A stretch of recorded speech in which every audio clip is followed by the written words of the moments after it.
I mean, he knew I was going out to refill my wine cup. Yeah. And Yeah.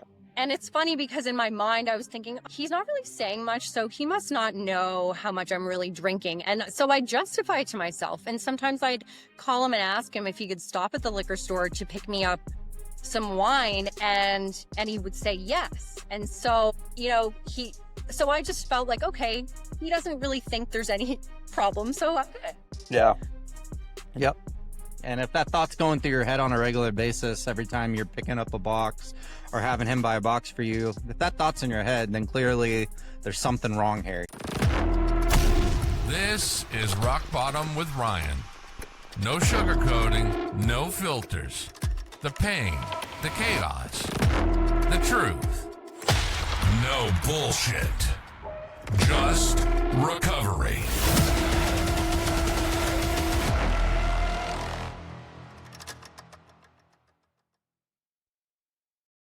Hey everyone, welcome to another episode of Rock Bottom with Ryan. Just want to let you know that this episode is once again brought to you by Sober Strong Apparel.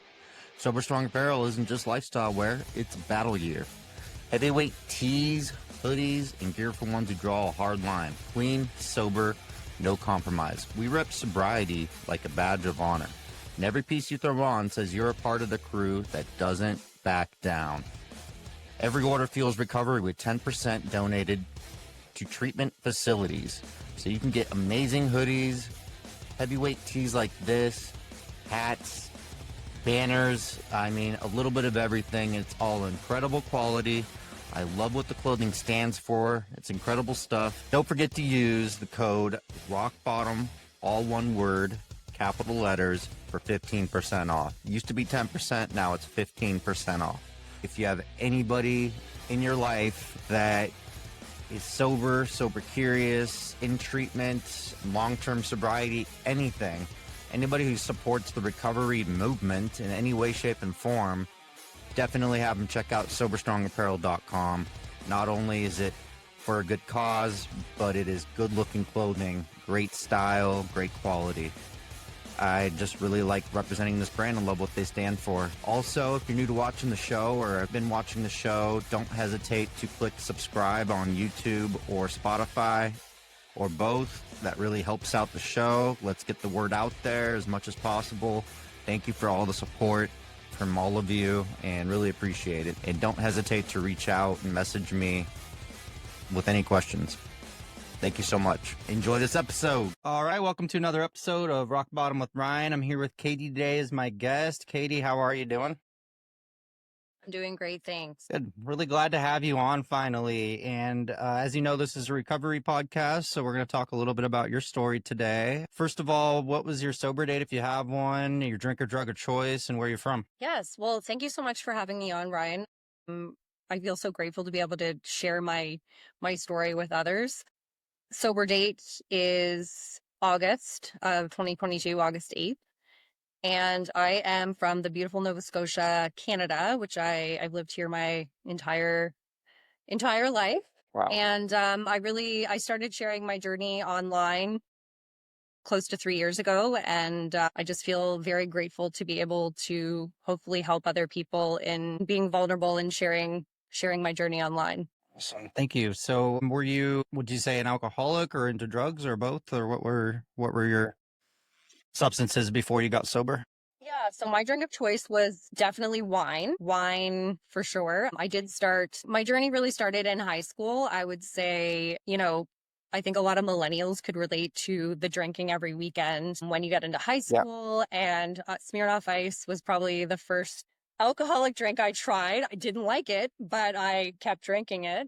And I think too, for me, when I was that age, fitting in and being part of the crowd was a big thing for me. Drinking was kind of that ticket to, being part of the crowd and being invited places. So I definitely spent most weekends drinking. And then, of course, in university, I feel like I had a strict upbringing. And so when I got to university, I felt like I had a little more freedom. And so I was going out to the bars multiple times a week. And that obviously came with drinking. And it wasn't just a drink or two, we were drinking to get drunk. And so as you can imagine, as you know, with alcohol, the more you drink, the more it just becomes an addiction, something that you never intend for it to become. So after university, I was married quite young, and my ex-husband's family, alcohol was a big part of their lifestyle, which I think a Yeah. lot of people can relate to that, social functions. Anytime, there was any kind of social event, there was alcohol. And I'd say Thursday to Sunday, his family lived quite close. And Thursday to Sunday, we'd be out on the back patio in the winter, in the fall, in the summer, drinking from, 3:30 until we went to bed every night. And I loved it. And so it kind of just became a habit over time. And then unfortunately, that relationship did not work out.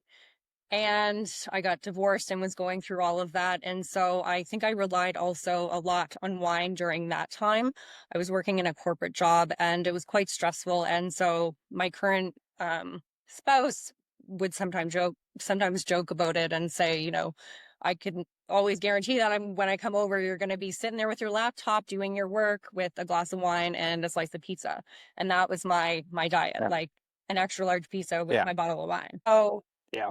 so yeah, that's kind of how it all started. And then it just became a daily thing. I wouldn't say that I was physically dependent on it, but it was definitely Yeah. becoming the center of my world. I started to base every decision and every activity in my life was based around my ability to be able to have a glass of wine. And that's when I really started Okay. subconsciously realizing that it was becoming problematic. I think we can start a little bit in the really early days and kind of do like a little evolution of how the drinking increased over time. Like what was starting with like childhood, what was childhood like? Were you around alcohol very often? Was it a big part of your household, or did it not just pick up in high school and then in university, you said? How did it go? Yeah, for sure. So it's actually interesting because my entire family, my immediate family did not drink. So there really wasn't, there was alcohol in my house, but it was really just for guests. I never saw my parents drink much. My mom never drank. My dad may have a glass of wine here and there. And my brother's a couple years younger than me, and he's never even tried a drink in his life. So it's interesting that way. I had a great upbringing and I really wasn't around alcohol at all. But I think the big thing for me was just I was very heavily influenced by peers. And I did experience a little bit of bullying in elementary and junior high. And I went to an all French school, and I feel like we were a little bit maybe more secluded and sheltered, if you will. And so in high school, I went to an English school, and I was exposed to a lot more there, I guess you could say. And I really just wanted to fit in. And that was, I think, the biggest thing that drove me to be part of the crowd, to drink, even though, as I mentioned, I didn't even like the taste of alcohol when I first initially tried it. So like you said your first drinks were like Smirnoff and stuff like that, just basic stuff that people would drink when they're younger. Yes, yeah, I can still remember, grabbing a 4-pack of Smirnoff Ice or those 2-liter coolers and drinking out in the field during the middle of the afternoon on a Saturday with a group of 30 people. I still remember that. Or back in the day, there would be woods, like parties in the woods where there would be hundreds of people from your high school in the woods drinking their faces off and hope that the cops don't get called. Yep. Totally get that. So you said you suffered from bullying as a kid. Do you remember the reasons you were bullied? Because I suffered from it too, and I didn't really understand it, but I remember it did affect me quite a bit going into like high school and stuff.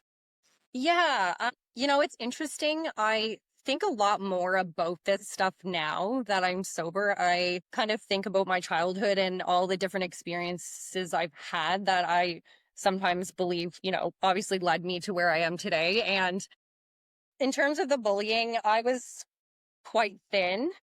And so I got made fun of for that. I'd be told, you need to eat a sandwich, or why are you so skinny? And that was a big thing that I got bullied for. And, oftentimes it's the opposite, but that actually Yeah. really, it really did affect me. And so I was always trying to compensate for that. And I never really talked about it, honestly until I was an adult because I didn't realize how much it affected. I was bullied too, even from close family members who I won't name who they are, but like I was, always told I was really scrawny and lanky and this and that, and I would never be good at sports or this or that. And I always felt like I had to like prove myself going into high school. And I was always one of the smaller kids too, until I became like 14 or 15 or something. So it was like, that stuff I didn't realize gave me like social anxiety like into my adult years, I realized. And that's half the reason I started drinking, I think, was to mask that. So yeah, it's interesting that you bring it up. And I haven't interviewed a girl who talked about bullying yet on the show. So that's why I find it interesting. Okay, yeah, no, I can totally relate to what you're saying for sure. Again, I never really realized that that was probably, it was definitely part of it for sure.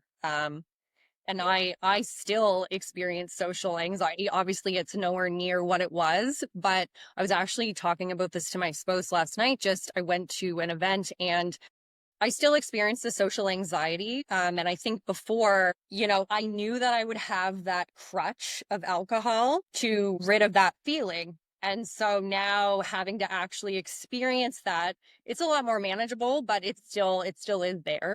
Yeah, I noticed that too. Just being 18 months sober, you're going on like 4 years sober and all that. And it's like, I still notice sometimes I feel that overwhelming anxieties hit me and stuff. I have better ways to cope with it now where I don't put pressure on myself. I'm like, I don't have to be the life of the party. Like, I don't have to, talk to everybody. Like, nobody's really paying attention to me anyways, but still, the anxiety is still there sometimes. So I totally get it. Yeah, 100%. Definitely. Yeah. So like so when did you catch yourself like realizing like in university and all that, it probably picked up quite a bit, but then you started to notice it become a problem when you got married and you were around it a lot? No, I actually really, I didn't think of it as problematic. Probably not. I'm 39 and I'd say probably my early 30s is when I started to subconsciously dabble with thinking that it could be problematic because Yeah. I was around it so much and everybody else was drinking. So I just thought it was normal because everybody else was drinking too. And so I didn't think that there was really anything wrong with it. And so it was really when in my current relationship, we've been together almost 9 years. And when we got together, he wasn't a huge drinker. He's kind of the take it or leave it type of drinker. He couldn't care. He doesn't care if he has a beer or not. And he didn't drink wine. So when we met, I kind of introduced him to wine and I'd open a bottle of wine and he's like, well, I might as well have a drink too because it's there. So he kind of automatically started drinking a little bit more just because of that. And Yeah. so I think when we started our relationship, into it, that's when I kind of started to realize that it was becoming problematic. When COVID hit, I started working from home more often. And I noticed that I would start thinking about it earlier in the day. I'd be thinking, okay, is it 4 or 5 o'clock yet? Like, can I open a bottle of wine? And then Yeah. I noticed myself, I was opening wine earlier, much earlier than I should have been. And Yeah. that's really when I started to question it. I was drinking alone and I was starting to hide how much I was drinking. And me and my Yeah. spouse would get into conflicts. And I would like to believe that it wasn't because of the alcohol, but I know deep down that it was. And so I knew that if I didn't do something about this relationship might not make it very far. So it took a lot of years to get to this point, but subconsciously I was thinking about it. I really didn't want to make a change. I didn't think I would be able to make a change, but I knew deep down I had to, and I didn't talk about it to anybody because I was just so embarrassed and ashamed. And yeah, it definitely took a lot of time to get to this place.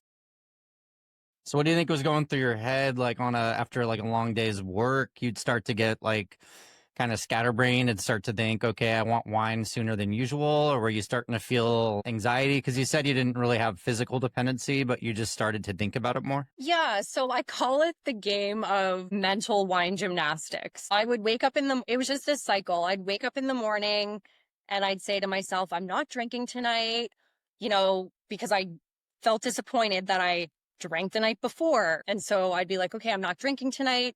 And then by, 2 or 3 p.m., I'm like, you know what? I'm just going to have 1 or 2 glasses and we'll just start my alcohol-free journey tomorrow. And that went on for years. But it was just this continuous cycle. And then all day I'd be thinking about all the plans that I've made. So, if we were going to a gathering on the weekend, okay, do I need to book a hotel room? Do we need to go pick up the car so that we can both drive? Do we need to take a cab home? Like all of these logistics that would come along with drinking were always buzzing in my mind. So in the wintertime, when we're not outside as much, I'm like, oh, you know what? It'd be really nice to sign up for pickleball or an activity. And I think, oh no, like I can't sign up for anything after supper because then I won't be able to have my wine. Like I was missing out on so many things because I was planning everything around my ability to drink. I mean, most events that you go to have alcohol, but if it didn't involve alcohol, I would kind of question, do I really want to go to that? And I could probably count on one hand how many times in my entire adult life that I said, no, I don't want to drink at a function. And I honestly don't even think it would be 5 times. Like I never said no unless I was ill, which means I wouldn't have gone anywhere.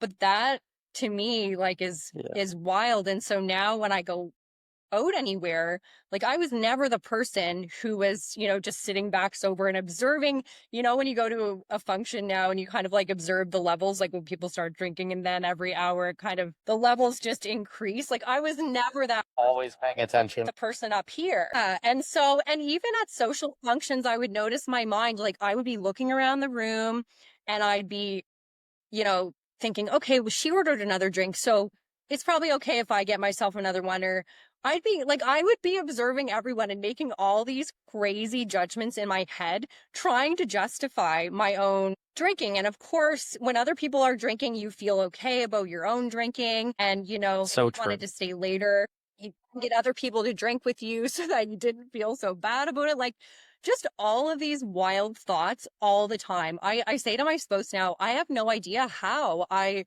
was able to actually do anything else because all these thoughts in my mind were constant all the time. Like it was all the time. I totally agree. Yeah, I'm sure you can relate. I can. No, I try to look back and think that I wasn't a very judgmental alcoholic, but in reality, I really was. I was analyzing how much other people were drinking to justify me continuing drinking. And I didn't even tell people probably 80% of how much I was drinking. Like I would pre-funk before going to an event that had alcohol. So like going to that event with alcohol wasn't enough for me. I had to drink beforehand and nobody would know about that. Then I'd show up at the event and if I saw people having more than one, I was having double that. Not as a competition thing, but just saying, well, they're going to get out of like sloppy drunk so I can get sloppy. And not saying we have to like go overboard with it, but like I would always pay attention to how much others were drinking. And now being sober, going to events like that where people are drinking, I can watch them and be like, oh, that's not me anymore. That's good. Maybe I'm a little more boring than I used to be, but like I'm still analyzing what other people are doing. I don't know. I think that has to do with that goes back to the social anxiety thing where it's like, we're kind of overthinking things and wondering if people are judging us, that kind of thing. Right. And the thought too of, are they looking at me and thinking I'm drinking too much? Like all those kinds of thoughts. So be scanning the room and think, why is everybody else looking like they're able to handle their liquor? And sometimes I'm unable to do so. Like I might, go over the top or have too many drinks. But in reality, I mean, it's not the case. I've learned that there's so many people out there who have struggle with this. It's not it's the first drink that's the issue. I'm just not, I just can't have one drink. That's really what it comes down to. Yeah, same. Being in like Alcoholics Anonymous for quite a long time now and just hearing how other people described their alcoholism and how bad it got and how much they were drinking secretly and like hiding it and how they started drinking earlier and earlier in the day. Like it starts off at like 6 p.m. and then all of a sudden next thing you know, it's like 6 a.m. when you're drinking. And it's like, okay, it's good to know I wasn't alone, but the entire time that I was in the midst of it, I thought I was the only one, Totally. It's almost, interestingly enough, I felt like a sense of relief when I was in a group, like I joined a Facebook group, I think it was called Sober Sis, and there were thousands of women in there posting their stories. And I remember the first day I went in there, I was glued to my screen. I could not stop reading the stories because I felt like I wrote every single one of them. And that's when I was like, oh my gosh, there's so many others out there who struggle with the same thing. And for so long, I thought it was just me, like that couldn't have just one drink. Clear. So as you got into like your early 30s and all that, and you started to notice like it was starting to become a problem and you were drinking earlier, how much do you think you were drinking on on a bad night that you looking back at it? I'd say probably on average anywhere from a bottle to 2 bottles a day/night. And Yeah. I started buying the boxes of wine because it was a lot easier Oh, to same. feel how much I was drinking. That's the honest truth. And I started to put my wine boxes out in the garage so that my spouse wouldn't necessarily know Same. drinking. I mean, he knew I was going out to refill my wine cup. Yeah. And Yeah. and it's funny because in my mind, I was thinking, he's not really saying much, so he must not know how much I'm really drinking. And so I justify it to myself. And sometimes I'd call him and ask him if he could stop at the liquor store to pick me up some wine, and he would say yes. And so, so I just felt like, okay, he doesn't really think there's any problem, so I'm good. Yeah. Yep. And if that thought's going through your head on a regular basis every time you're picking up a box or having him buy a box for you, if that thought's in your head, then clearly there's something wrong here, you know? Absolutely. And then I started Googling, am I an alcoholic? And I would Google it numerous times, thinking that maybe the answer would change, or trying to find something in there that would justify my reasoning for it not being a problem. Like, you just try to come up with any reason at all. So Yeah. I'm sure you.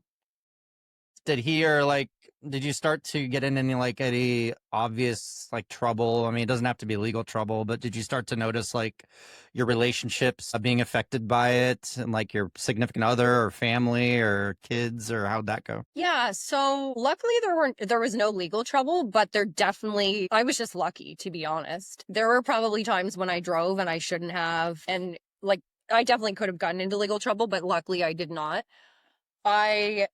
There definitely was a little bit of a strain on my romantic relationship, so that and I really cherish this relationship so much that I would think to myself, if I ruin this because of my drinking, I'm going to be so distraught. I would have this thought in my head, but yet I still continued to drink. Even though this relationship meant everything to me, I still continued to drink. There were a couple of incidents that happened where I blacked out, and actually 2 incidents before my August of 2022 dates. I was actually hosting my ball team at the house, and I know that hard liquor is not my friend. However, Fireball is the drink of choice on that team, and so there was a time in the night when everyone wanted to do shots. And I know that I should not have partaken in that. I was drinking wine and it was all good. But I decided, the party mode, everyone's having a good time. Oh, just have one. I'm like, yeah. So I have one. I probably had 2 or 3. And then, of course, I don't remember the end of the night. And so I wake up in the morning and I knew something happened, but I didn't know what.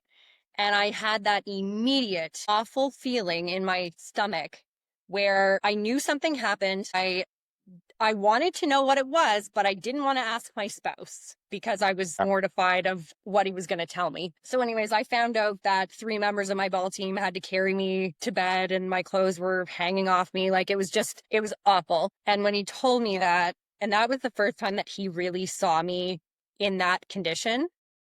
And I was mortified. I had a couple of my ball team members sleep over and I didn't leave my room that morning. I didn't want to see anybody. Like I had, that feeling when you just want to crawl in a hole and never come out of it and never talk to anybody again. Yeah. That's how I felt. Embarrassing, I know. I went into the group.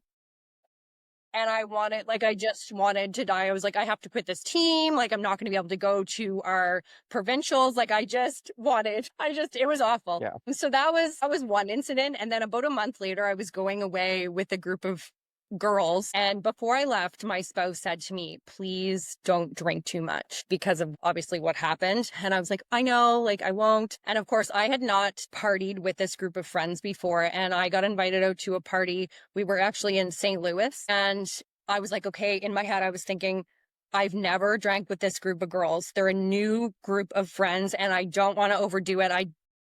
I've overdrank with most of the people that I know, and I don't want to ruin this group of friends. But of course, party mode, I overdid it and I ended up not remembering the end of my night. And so that next morning was, I think, the catalyst for what was to come. I ended up breaking down in front of two girlfriends, and I kind of got very vulnerable and just opened up to them and said, I have a problem and I don't know what to do and I need help. And after, I don't know if that's what really solidified things for me, but the more I started talking about it openly, the more I seemed to have success in actually making this a long-term.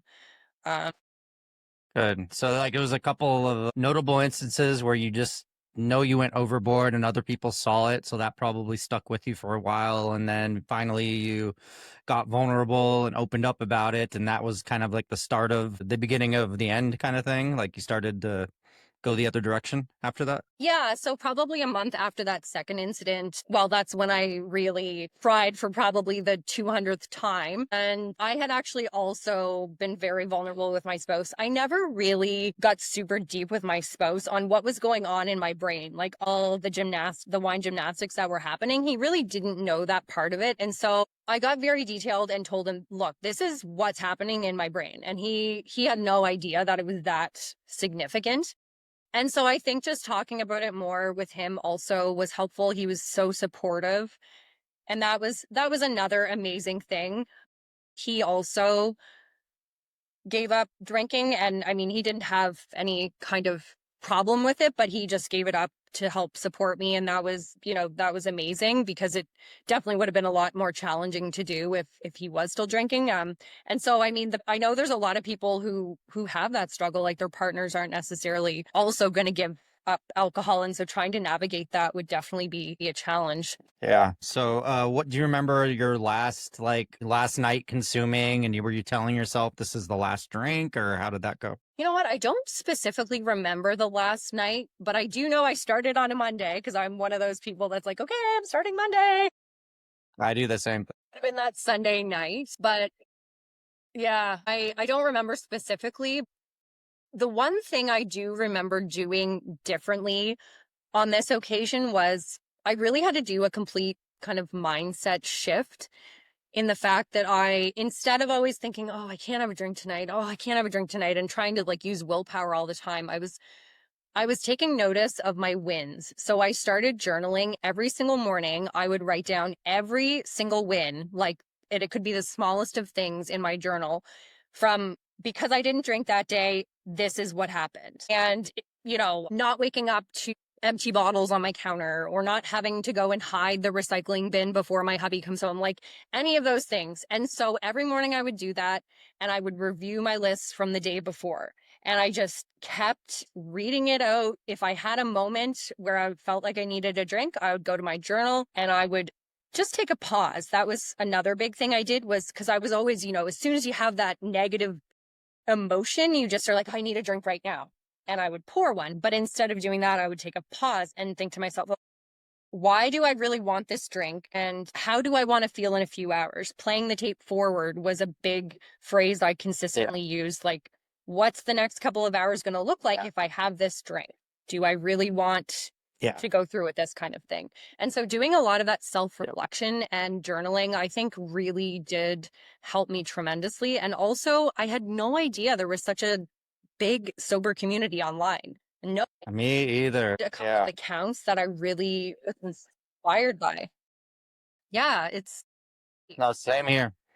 When I started this podcast, I had no idea. I thought maybe there's AA groups and stuff. I'm enjoying that. But when I started the podcast, I thought it was going to be a pain in the butt trying to find other alcoholics. But I had no experience with social media at all. So, like, it was all new to me. But all of a sudden, within like a week, I was talking to hundreds of people with the same problems, the same backgrounds. And I'm just like, wow, I'm not alone in this. You know, it's a beautiful community out there.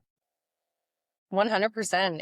It's really incredible. And that's kind of why I started my own page. It's funny because I actually had said to myself when I was at the very beginning, I'm like, I'm never going to talk about this publicly. I'm not telling anybody, and no one's even going to know the difference. And that's kind of how I was at the start. And then something prompted me to post on my personal page just that I had quit. And as you probably know, the amount of support and messages that came in was astonishing. And I started just talking to a few people that I knew from high school who were also struggling with the same thing. And so it just completely changed my mind on sharing things. And I mean, now I'm an open book, and I don't mind sharing all of the nitty gritty of my story.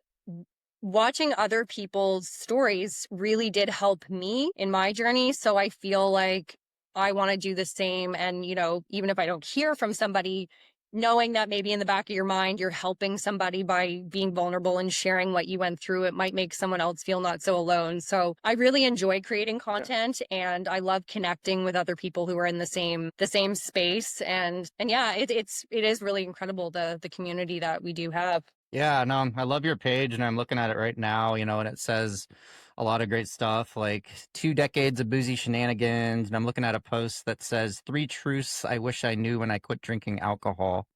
Do you know what those are? Can you name those off the top? You're putting me on the spot here, but people don't care as much about drinking as you think they do about your own drinking, I think, is definitely probably Yep. one of them. Mindset is absolutely everything. Yeah, that's definitely up there. And the other one was there's so many others out there battling a similar fight, which I agree with all of those. And sorry to put you on the spot. I just wanted to put them out there for the listeners. So they're all so true. So, yeah. Yeah, no worries. So what does it mean when you're saying longevity nerd educating millennial women how to free themselves from alcohol? Can you tell me about how you're doing that now? Yeah, so I actually originally started this page because I have a background in nutrition and I really enjoy the health and fitness space. So I actually started this page as more of a wellness page, but then I kind of peppered in a little bit of alcohol-free stuff, and I just seem to be getting more traction and chatting with more people about that particular topic. And I seem to be talking about it more. Because it was happening to me. So I kind of switched gears and started focusing more on the alcohol-free space. But I feel like I want to pepper in a little bit more of the health and fitness stuff along with it too, because that is part of my passion. And it's interesting. While I was heavy into the drinking, I was doing some online coaching at the time, and I had a Facebook group that I would run, and I was, you know, constantly preaching about working out and moving and nutrition and all the things. And yet I was guzzling a bottle of wine every night in the background that nobody knew about. And so I've said it a couple of times that I was starting to feel like a health and fitness fraud. And I think a lot of people can relate to that because alcohol sometimes gets a free pass, like we want to do all the things to, lose the weight or get in shape, and we'll do anything. We'll buy all the supplements and eat all of the clean food, but yet alcohol, sometimes people have a harder time cutting that out or reducing their intake. And I mean, I was one of those people. So it is an interesting dynamic when you're looking at the health and wellness space. No, I'm seeing that. Just reading some of the posts are so like informational. Like benefits include temporary social confidence, short-term relaxation, and a feeling of euphoria with the first drink, but all the side effects, cancer, weight gain, liver damage, sleep, anxiety, depression, brain shrinkage, like it's all just, the side effects aren't worth it once you look at it, 100%. I don't know if you've read or heard of the book The Naked Mind by Annie Gray. I've heard of it. Yeah, a lot of people have brought that. I read her book. Yeah, it's a great book. And I read it, and there is a chapter specifically on the health ramifications that come with alcohol. And the first time I read it, I actually skipped that chapter because I didn't want to know. Because I knew as soon as I read those stats, they would be in my brain and I would be having this battle internally with myself. I obviously went back and read it eventually. Mm-hmm. I get it. Have you had any like since you've been sober, have you had any like moments where you got comfortable or like they say, resting on your laurels where you thought maybe I can go back and still be a normal drinker? I can have that drink every now and again, or have you completely shut out the idea? Not in the last 3 years, I would say, maybe previously when I attempted before, but I've had moments where I'm like, I could really use a glass of wine right now. But then obviously I take a moment and, you know, thinking to myself, Play the tape forward. that's a terrible idea. So I definitely don't at this point. I actually am every single day still, even after 3.5 years, I have a moment of gratitude where I think, wow, I'm doing this thing. And I wouldn't be doing that thing if I was still drinking. Every single day I have a moment. And so it's so ingrained now in my lifestyle and it's just part of who I am. And I love it. Like I'm so happy to know that I'm never going to have to wake up any morning and have that feeling in the pit of my stomach again and never feel guilty, never feel shame, never have to send an apology message in a group thread. Like I know that I will never have to do that again. And that makes me so incredibly happy. Yeah, that's a good feeling, just knowing that we don't have to wake up with blackout regrets anymore. And who do I apologize to? What relationship do I need to fix now? Like, it's just, you don't have to worry about all those things anymore. So that's a really good feeling to have. What other things are you doing in your recovery now to like stay on track, besides fitness and having this page revolved around health and sobriety? What other things are you doing to like stay focused? I'd say I still keep up on my journaling. I initially thought that gratitude journals were, hokey pokey, but now I really enjoy doing that practice every morning. And I've definitely become a lot more positive from it too, and just self-aware. So that's definitely something I keep up on. And obviously, I'm very active and I'm, I, I'm able to deal with my emotions now. And obviously, I talk to people or I'll go for a walk if I'm having those moments where I feel like in the past I would have had a drink instead. But it's a very interesting, it's almost like you're not starting your life over, but you're just becoming this new human, because for so long you just drank your emotions away. So having to deal with them now it's just an interesting journey. And I find that every day I'm learning new things out about myself and I'm the most honest I've ever been, like I couldn't lie about the smallest thing now because, I was so used to lying and concealing things before that now it's not even, in any scope of what I do. And I just want to have the deep conversations and I want to talk about the deep things with people. Like it's just become such an evolution from, where I was. And so I just really try to be super intentional and foster my relationships with people and just try to keep building that online presence with the people who are looking for support. Eventually I would like to do some formal coaching because I just feel like it kind of fills my cup knowing that I'm helping other people. And especially because we've both gone through it. It's until people don't really understand unless they've gone through it, when like I describe my mental gymnastics, like somebody who's not been in that cycle doesn't really get it. Like I remember my spouse asking me like, why can't you just have a drink or two? Like, why can't you just have one? And as you know, that's, unless you're in it, you just don't get it. So I love talking to people who have been through it because you can relate to them on so many levels. Yeah, that's so true. It's like when you get sober, you finally have to get to know yourself. You have to feel feelings for the first time and like actually like get through things. You actually have to talk to people about it. And that's like really tough at first, but once you realize like that's a better way of coping with anything than just numbing ourselves with alcohol, So I'm sure that improved with you over time too. And now you actually have the ability to help others, so which is good. Yes. So have you noticed like your relationships and everything else improve like around you since you've been able to do that sober? Yeah, I would say. And interestingly enough, I didn't really lose a ton of friends or relationships because I know a lot of times it can be scary, you're not drinking anymore. And so a lot of the people that you may have associated with before might not necessarily still be around, but I luckily still have a lot of the same friends. I mean, we don't always do the same activities, but everyone was very supportive, and that was something that I don't want to say surprised me, but it was just nice to have that support from, I was kind of worried about it because, everybody in my life really was drinking, and to know that you can be in a room with them and you're not drinking and it's still okay and they are going to support you no matter what really, really feels good.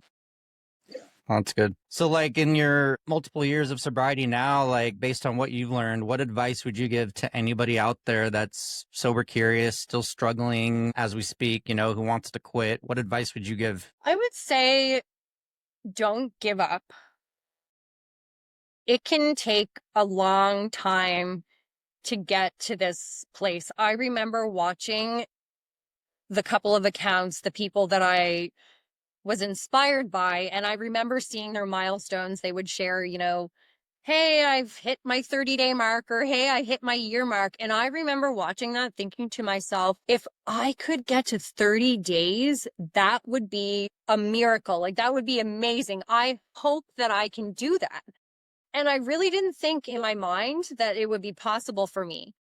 But I would see their journey, and, they were regular people like me and you. And I thought to myself, if they can do it, why can't I? So I tried many times quitting, and I just didn't quit. I kept trying different things, and I kept reaching out, and I didn't give up. And, here we are 3.5 years later. I never in a million years thought I would be here, but just, I want everyone to know, like, it is possible. Just give yourself some grace, give yourself a little more credit, and don't give up, because when you get to this space and the other side of things, it is, I can't even describe how incredible it is when you get here. It's incredible. And I would hear this coming from all the people that I watched, and I really couldn't put two and two together. I couldn't fathom how it was going to be possible to live my life without alcohol. How am I going to do anything without alcohol? And it just didn't compute. And so you just got to believe in yourself at the end of the day and know that it will be better. I love that. We've never heard anybody who has quit drinking say, I regret not drinking. I mean, I haven't heard that from anybody. I've never heard anybody say that their life got worse after they quit drinking, so I get it. Right. And what I say is, try it for 30 days. And if you absolutely hate it, you can always go back to drinking. But most of the time, it will serve you well. I know. You start to get the physical glow up. Your life starts to improve around you. You start to get more organized. You stop having the hangovers, sleep better. It's like all these obvious improvements. It's like, why would I ever want to go back? So just can't pick up that first drink. Right. And a lot of times too, besides the no alcohol, there's just exponential things that start happening that you're not even expecting, or you maybe weren't planning, that start shifting and changing in your life for the better. So it's just great all around, really. Exactly. And how do you incorporate the words longevity with sobriety? Like the stuff you applied to get sober and stay sober, is that about longevity as well? Like longevity in life or health or what? Yeah, it's a little bit of both. I'm all about, longevity hacks in terms of what can I do to avoid or minimizing my risk of a chronic disease in the future. And obviously, alcohol can play a very big role in that. Not saying that it's the be all end all, but it's definitely a very big contributor from what, we have learned. So I think that it's definitely one of the pillars that can contribute to a longer life. And I think I cut you off when you were about to say something, so I wasn't sure if I missed something there. The train of thought has passed. Oh, it's okay. It's our alcoholic brains, I swear. We forget things. No, I'm just kidding. But yeah, I try not to be too hard on myself about that, but I definitely feel like it's definitely affected my brain, obviously, in many ways, my memory, and it's definitely done some damage. So I try to give myself a little bit of grace on that. And thankful that, I could have quit a lot later in life, and thankful that I was able to do it now, so that at least I can work on regenerating new brain cells if possible. Oh, I got it. One more question. So if, say, a millennial woman reached out to you right now about longevity and freeing themselves from alcohol, what would be some of the first things that you would approach with them? If they were looking to cut alcohol out? Yeah, so I would say, I'd probably share some of the things that I initially did with this last successful attempt, which was doing some journaling.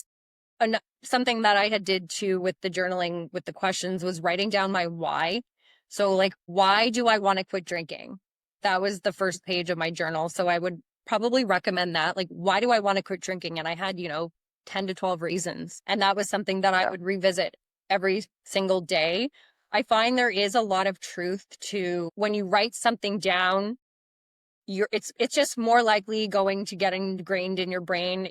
Same thing with writing goals down. You're more likely to accomplish them when you write them down on paper. So really kind of taking some time, getting to know yourself, write down why you want to quit drinking, and then start tallying those wins up every day. If you're, okay, I'm going to start tomorrow, tally up your wins. Also, your environment is a big one. So if you're going to start the journey, obviously there's a few things that can help with that, and your environment is certainly one of them. So making sure there's no alcohol in your house, and also writing down what your triggers are. Like, what is prompting you to go for a glass of wine? And if you have a trigger come up, write it down.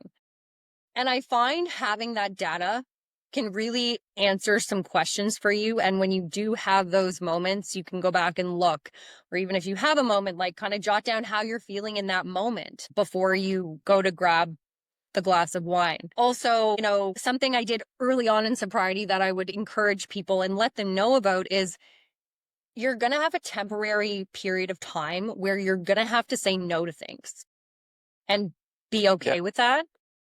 In terms of, for me anyway, like social functions, I had to say no to an annual cottage party that I was going to every year with friends and a couple of other things. And I decided that I was going to just be okay with that. It's okay that I'm saying no. I know it's only temporary, but this is what I have to do for me in order for this to stick.